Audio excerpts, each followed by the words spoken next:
여러분 안녕하십니까? 광주 MBC 뉴스데스크입니다. 광주 광산구에 거주하는 외국인들이 코로나19에 잇따라 감염되자 방역당국이 외국인 주민들을 대상으로 전수검사에 나섰습니다. 그런데 사흘이 지나도록 참여율이 2%대에 불과합니다. 조용한 전파를 막기 위한 선제적인 조치였는데요. 외국인들의 입장에서는 썩 달갑지 않은 상황입니다. 보도에 이다현 기자입니다. 평일 낮 광주 광산구청 앞 선별진료소. 한 외국인 주민이 코로나19 검사를 받기 전 문진표를 작성합니다. 국적이 어떻게 되세요? 최근 광산구에서 외국인 10여 명이 잇따라 코로나19 확진 판정을 받으면서 방역당국이 외국인을 대상으로 전수검사에 나선 겁니다. 지난 18일부터 외국인 주민들을 대상으로 전수검사가 시작됐지만 참여율은 저조한 것으로 나타나고 있습니다. 광산구에 거주하는 외국인 13,000여 명 중 검사를 받은 사람은 261명으로 불과 2%에 그칩니다. 지역 내 조용한 확산을 막기 위해 선제적 대응에 나섰지만 검사율이 저조한 이유는 무엇일까? 외국인들에게 직접 물어봤습니다. 외국인들은 자가격리나 확진이 판정나면 일을 할 수 없기 때문에 고용주나 이주 노동자들이 검사를 피하게 된다고 말합니다. 양성 받으면 못하는 거죠. 그 자기 때문에 또 공장도 다 문 닫고. 불법 체류자의 경우 익명 검사를 하더라도 신분이 노출될 것을 우려합니다. 또 선별진료소 운영 시간과 출퇴근 일정이 맞지 않다거나 선제적 검사가 불필요하다는 이야기도 나옵니다. 밖에 그냥 잘 나가니까 놀러도 안 가고 맨날 퇴근하고 집에서 있어서. 이렇다 보니 방역당국의 고민이 깊어졌습니다. 자가격리자와 확진자에게 생활비를 지원하고 찾아가는 임시선별소를 운영하는 등 외국인들이 진단검사를 받을 수 있도록 대책을 마련했지만 방역당국의 기대만큼 참여율이 높아지지 않고 있습니다. 사업자 측에서도 준비를 하시고 또 그 외국인 분들을 관리하는 그런 단체들과도 소통이 되어서 SNS로 또 외국인만 따로 검사를 진행하는 것 자체가 차별이라는 시선도 적지 않아 참여율이 높아질지는 의문으로 남아 있습니다. MBC 뉴스 이다현입니다. 코로나19 확진 판정을 받은 광주 효정요양병원 환자가 또 숨졌습니다. 광주시에 따르면 지난 10일 확진 판정을 받고 화순 전남대병원에서 치료받던 70대 환자가 증상이 악화돼 오늘 오전 사망했습니다. 이로써 코로나19로 확진된 뒤 숨진 사망자가 광주에서 16명으로 늘었고 이 가운데 6명이 효정요양병원 환자입니다. 한편 오늘 광주에서는 감염 경로를 모르는 확진자 1명과 영암 관음사 관련 확진자 1명 등 2명이 추가로 확진 판정을 받았습니다. 포스코 광양제철소가 세워진 이후 인근 마을에서 20명이 넘는 주민들이 암이나 희귀 질환으로 숨졌습니다. 주민들은 제철소에서 날아오는 쇳가루 때문일 가능성이 높다며 정밀 조사를 요구하고 있습니다. 조희원 기자가 취재했습니다. 집안 곳곳에 쇳가루가 쌓이고 시도 때도 없는 악취에 시달리는 여수시 묘도동. 주민들은 바다 건너 제철소로부터 날아오는 쇳가루와 각종 유해 물질이 건강에도 심각한 악영향을 미치는 것으로 보고 있습니다. 주민들은 광양제철소가 세워진 이후 200만 분인 이 작은 마을에서 26명이 암이나 희귀 질환으로 숨졌다고 주장합니다. 주민들의 기억에 의존한 자체 집계이긴 하지만 전국 평균 암 유병률인 3.9%와 비교하면 약 3배나 차이가 납니다. 우리 어렸을 때만 해도 제철이 생기기 전까지만 해도 자연사가 많았습니다. 나이 드신 분들은.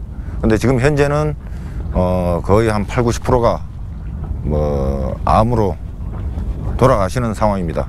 실제로 마을 토박이었던 김소신 씨의 남편도 암으로 세상을 떴고 화장실 갔다 오면서 아이고 긁고 그냥 거서더라 그래 왜 그래 안깨로 나가 이 양반이 아프네 그래 병원에 간깨로 제가 암이라대.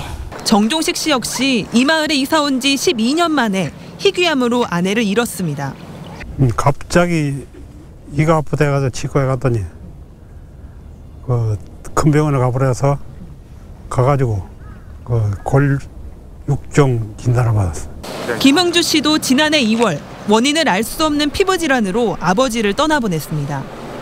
이 피부 쪽 있잖아요. 이 안쪽 피부 쪽에 양이 사방천지로 염증이 퍼져서 이제 고생하시다가 이제 사실 돌아가셨죠. 마을 주민들은 비염 같은 만성적인 호흡계통 질환은 대부분 겪고 있다고 주장합니다.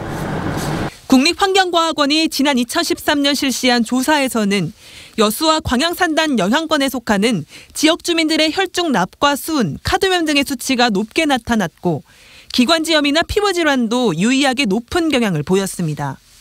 최근에도 과학원은 제철 산업단지 인근 지역에서 호흡기 질환과 피부염 등이 상대적으로 많이 발생한다고 밝혔습니다. 전문가들은 마을 주민들만을 상대로 세밀한 전수조사를 할 필요가 있다고 보고 있습니다. 문제가 있다면 당연히 해봐야 되겠죠. 문제가 있다면 인원이 많지 않기 때문에 200명 정도는 전수조사를 해도 무리하지는 않을 것이다. 주민들은 포스코 측이 마을에 복지회관을 짓고 관광여행을 보내주는 등의 회유책만 쓸 뿐 근본적인 보상 대책은 내놓지 않고 있다고 불만을 표시하고 있습니다. 이에 대해 포스코 측은 입장 표명할 것이 없다는 답변을 전해왔습니다. MBC 뉴스 조희원입니다. 광주중앙공원 일지구 민간특례 사업에 잡음이 끊이지 않고 있습니다.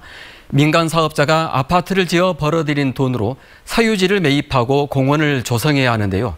아파트 고분양가 논란에 이어 사업자 내부의 분란까지 겹치면서 장기 표류할 우려를 낳고 있습니다. 이계상 기자가 보도합니다.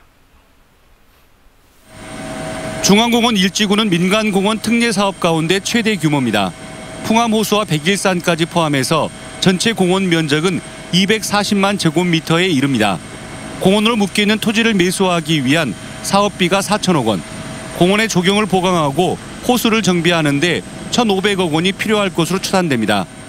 여기에다 토지 보상가가 상승하면서 당초 계획보다 최종 사업비는 1,000억 원 넘게 더 증가할 것이라는 게 사업자 측 항변입니다. 토지비는 계속 오를 거고요. 그다음에 토지 보상을 기다리는 사람들이 실망하기 시작하면 협의 매수도 안 될 거고 그러면 이자 비용도 계속 깨져나가겠죠.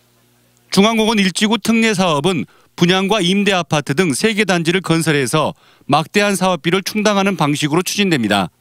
사업자인 빛고울 중앙공원 개발 측은 중앙공원이 고분양가 관리 지역으로 묶이자 수익성이 악화됐다며 사업 계획 변경을 줄기차게 요구해왔고 이에 따라서 고분양가 관리 규제를 피할 수 있도록 분양 방식을 후분양으로 바꾸고 공급 가격은 분양 아파트의 경우 3.3제곱미터당 1,900만 원, 임대 아파트는 1,533만 원으로 변경해서 도시계획위원회에 상정할 예정이었습니다.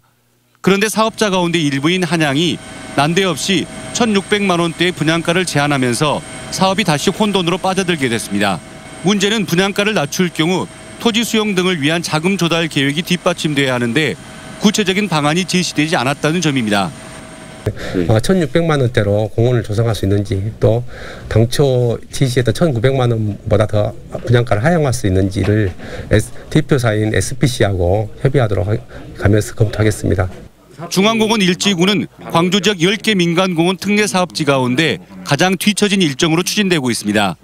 임대 아파트 입주자 모집은 내년 상반기에나 가능하고 분양 아파트의 경우는 80% 이상 공사가 진행돼야 하기 때문에 이르면 2024년쯤에나 가능할 것으로 관측됩니다. 여기에다 사업을 위한 특수 목적 법인 내에서 시공권 지분 싸움 등 갈등이 격화되면서 법적 분쟁으로 비화될 경우 사업 추진 일정은 기한 없이 지연될 수밖에 없습니다. 결국 광주시와 사업자 사이 신경전이 계속되고 사업자끼리 분쟁이 이어져 특례 사업 자체가 좌초될 경우 중앙공원 일지구는 어등산 관광단지 개발 사업처럼 해법을 찾지 못한 채 표류하게 될 거라는 걱정도 커지고 있습니다. MBC 뉴스 이계상입니다. 광주도시계획위원회의 역할과 책임에 관한 집중 보도 오늘도 이어갑니다. 도시의 난개발을 막기 위한 도시계획위원회가 지난 2년 동안 개발과 관련된 안건을 한 건도 부결하지 않은 이유는 뭘까요? 올해 연임에 앞으로 2년을 꾸려갈 위원들에게 우정훈 기자가 직접 물어봤습니다. 30명 안팎의 광주도시계획위원 중 지난해 말 2년 임기를 마치고 연임한 위원은 모두 11명. 이 중 2회 이상 연임한 전현직 위원 4명을 찾아 심의 과정에 부결이 없었던 이유를 물었습니다. 부동산 관련 학계 출신의 한 위원은 사업자도 광주에서 사업을 하겠다는 엄연한 민원인이라면서 부결시켜 소송이 들어올 경우 책임을 지기 어렵다고 말합니다. 심의 안건을 부결하는 건 뭐 아니면 도인데 광주시의 행정소송이 제기될 수도 있습니다. 또 다른 학계 출신 도시계획위원은 소신을 펼치고 싶어도 현재 위원 구조상 어쩔 수 없다는 입장입니다. 안건에 이의를 제기해 결정을 유보시켜도 결국 표결로 이어져 다수의 지자체와 사업자 측 의견을 따를 수밖에 없다는 겁니다. 위원회에서 보류를 시켜도 계속 안건이 올라오면 막을 도리가 없습니다. 안건을 계속 올리지 않는 광주시장의 노력이 필요합니다. 광주시 공무원이 사전 검토를 하고 올린 안건에 위원들 간 이견이 있는 경우가 많지만 법적인 문제가 없다면 부결하기 힘들다는 이유도 있습니다. 고층 아파트 건설처럼 도시 미관을 해칠 우려가 있지만 어쩔 수 없이 하게 되는 경우가 많습니다. 이에 대해 시민사회는 부결 없는 도시계획위원회가 결국 사업자들이 사업하기 좋은 환경만 만들었다고 지적했습니다. 사실 도시계획심의위원회는 사업자나 관의 사업을 합리화시켜주는 게 아니라 중심을 잡아주는 역할을 해야겠죠. 광주의 고층 빌딩만 우후죽순 들어서는 현실을 막으려면 광주도시계획위원회가 견제의 기능을 잃지 말아야 한다는 지적이 나옵니다.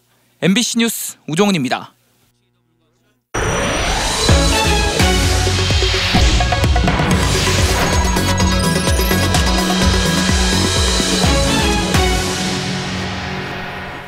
선박 엔진의 마모를 막기 위해 사용하는 윤활유에는 바다에 배출되면 심각한 환경오염을 유발하는 중금속이 포함돼 있습니다. 그런 만큼 쓰고 남은 폐유까지 철저하게 관리돼야 하지만 실상은 그렇지 못합니다. 김한수 기자가 취재했습니다. 항구 곳곳에 폐기름통들이 놓여 있습니다. 경고문 옆에도 버젓이 버려져 있고 흘러나온 시커먼 기름이 바다에 떠다닙니다. 선박 엔진 마모를 막기 위한 윤활유인데 사용하다 남은 것들이 버려지고 있습니다. 카드뮴과 납 등 중금속이 포함돼 심각한 환경 오염원입니다. 선박에서 사용하고 남은 엔진 오일 등 폐유는 이처럼 지정된 시설에 반납하도록 되어 있습니다. 그러나 윤활유 용기만 반납하면 그뿐 폐유 반납량은 확인조차 하지 않습니다. 뭐 오일 잔량 이런 것도 체크를 하십니까? 그건 안 하고 있습니다. 빈 통을 우리가 저기 반납을 해야 되니까 관리하고 있습니다. 수업에서 이제 자체적으로 이제 관리는 하는데 이게 뭐 폐윤활유를 반납해라라는 규정은 되어 있는데 이제 반납량에 대한 이제 구체적인 기준은 없습니다. 그래서 실제로 수협을 통해 어선에 판매된 엔진 윤활유의 회수율은 20%도 안 됩니다. 엔진 자체에서 흡수하거나 유증기로 증발되는 양이 10% 정도인 점을 감안하면 상당량의 폐유가 어딘가 사라지고 있는 겁니다. 해경의 단속 역시 신고나 순찰에 의지하다 보니 회수율은 빙산의 일각에 그치고 있습니다. 수증기로 증발을 하거나 증발을 하고 나머지는 잘 모르겠는데 좀 많이 배출을 한다고 생각합니다. 그 사람들을 기재를 하고 등록을 유지를 하소하고 있기 때문에 기록이 남아있을 걸로 법령상으로는 제가 생각이 되는데 또 각각 이제 다른 기관에서 관리를 하고 있다 보니 이 때문에 수협과 민간업체 등 수거 기관을 통합 관리하고 반납량 확인 규정을 마련하는 등 근본적인 대책이 필요하다는 지적입니다. MBC 뉴스 김한수입니다. 일부 5월 단체들이 최근 논란을 빚고 있는 문흥식 5.18 구속부상자회 회장의 퇴진과 검찰 수사를 촉구했습니다. 5.18 민중항쟁 기동타격대 등 8개 단체는 문 회장이 수익 사업을 위한 계약을 진행하면서 이사회나 총회의 심의를 거치지 않고 사업을 추진해 회원들의 공분을 사고 있다고 주장하며 문 회장의 퇴진을 촉구했습니다. 또 수익사업 업체로부터 억대의 금품을 받았다는 의혹이 있는 만큼 검찰이 즉각 수사해야 한다고 촉구했습니다. 이번 주 초반에만 해도 눈이 왔는데 날이 포근해지면서 오늘은 눈이 아닌 비가 내리고 있습니다. 3월 같은 포근한 날씨는 일단 주말까지 이어진다는데요. 남은 추위 소식을 이다솔 기상캐스터가 전해드립니다. 피부에 닿는 공기가 한결 부드러워졌습니다. 포근해가지고 운동하기 딱 좋아요. 더워서 지금 이렇게 잔발을 막 바람 쐬고 걷고 오잖아요. 추울 줄 알았는데 나와서 보니까 굉장히 따뜻하고 포근하고 새들도 많이 다니고 꼭 봄 같은 기분이 들어요. 포근한 날씨가 이어지며 오늘 늦은 오후부터는 눈이 아닌 비가 내렸습니다. 내일 아침까지 예보된 비의 양은 광주 전남에 5에서 20mm고 특히 오늘 밤부터 내일 새벽 사이 강한 비가 내릴 것으로 예상됩니다. 비 소식은 이번 주말까지도 이어지겠고 포근한 날씨도 지속되겠습니다. 오늘 광주의 낮 최고 기온은 13도 안팎으로 평년 기온은 8도가량 웃돌았는데요. 내일과 모레도 낮 기온은 비슷한 수준을 보이겠고 아침 기온은 7도 안팎으로 오늘보다도 기온이 더 오르겠습니다. 이 정도 기온이면 평년 기준 3월 중순에 해당하는 날씨입니다. 다음 주부터는 기온이 점차 낮아지긴 하겠지만 다음 주 중반까지도 평년 기온을 웃돌며 영상권 기온이 이어지겠고 이달 말이면 다시 영하의 기온을 보이며 평년 기온을 되찾겠습니다. 앞으로의 겨울철 날씨는 어떨까요? 2월 기상예보에 따르면 기온은 평년과 비슷하거나 높겠지만 기온이 큰 폭으로 낮아질 때가 있겠습니다. 앞으로 눈이 얼마나 더 내릴지도 아직은 예측하기 어려운데요. 평년 기준으로 보면 2월에도 사나흘은 눈이 내렸고 평균 적설량도 10cm 안팎이었습니다. 또 작년과 재작년에는 3월에 마지막 눈이 내렸고 3년 전에는 4월에도 눈이 내린 적이 있습니다. MBC 뉴스 이다솔입니다. 지난해 광주시가 중소상인들을 위해 2차례 걸쳐 진행한 무담보 무이자 무보증료 대출이 다시 시행됩니다. 광주시는 담보와 보증료, 대출이자를 광주시가 대신 부담하는 조건으로 최대 2천만 원까지 대출받을 수 있는 제11차 민생안정대책을 마련했다고 밝혔습니다. 대상은 지난해 1차와 2차에 걸쳐 지원받지 못한 자영업자들입니다. 광주시는 이와는 별도로 정부가 집합금지 업종 자영업자들에게 연리 1.9%로 지원하는 대출의 2년치 이자를 대신 부담해 주기로 했습니다. 지난해 광주의 학교 폭력이 감소한 것으로 나타났습니다. 광주시 교육청이 초등학교 4학년부터 고등학교 2학년까지 9만 9천여 명의 학생을 대상으로 학교 폭력 실태를 조사한 결과 피해를 본 적이 있다고 답한 학생이 0.9%로 1년 전 1.6%에 비해 0.7%포인트 줄었습니다. 특히 신체 폭행이나 금품 갈취 등 물리적 유형의 학교폭력 비중이 1년 전보다 낮아진 것으로 나타났습니다. 교육청은 코로나19로 비대면 수업이 늘어나면서 학생 간 접촉이 감소한 데 따른 것으로 보고 있습니다.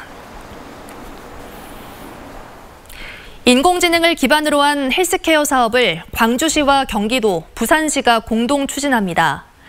광주시는 다음 주 금요일 오후 2시 광주시청에서 AI 헬스케어 플랫폼 구축 사업 결성식을 연다고 밝혔습니다.